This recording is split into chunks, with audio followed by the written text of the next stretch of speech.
নমস্কার বন্ধুরা, সীমা রান্নাঘর। আমি আজকে রান্না করব মাছ ছাড়া আলু কাঁচকলা দিয়ে মাছের ঝোল। আলু কাঁচকলাগুলো কেটে ধুয়ে নিলাম, সিদ্ধ বসালাম, সিদ্ধ করে নামিয়ে নিলাম। ঠান্ডা করে আলু কাঁচকলা খোসা ছাড়িয়ে নিলাম। লবণ দিলাম, হলুদ দিলাম, বেসন দিলাম, মেখে নিলাম, মাছের মতো করে নিলাম। কড়া বসালাম, সর্ষের তেল দিলাম, বানিয়ে রাখা মাছগুলো তেলে দিলাম। মাছগুলো ভেজে নিলাম, মাছগুলো তুলে নিলাম। সর্ষের তেল দিলাম, পেঁয়াজ দিলাম, রসুন দিলাম, লঙ্কার গুঁড়ো দিলাম, হলুদ দিলাম, লবণ দিলাম, জিরের গুঁড়ো দিলাম। মশলাটা কষে নিলাম।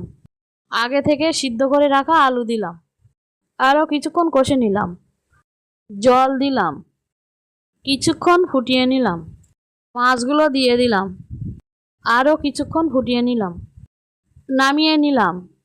আমার রান্নাটা ভালো লাগলে লাইক, সাবস্ক্রাইব, কমেন্ট, শেয়ার করুন। ফ্যান্টাস্টিক।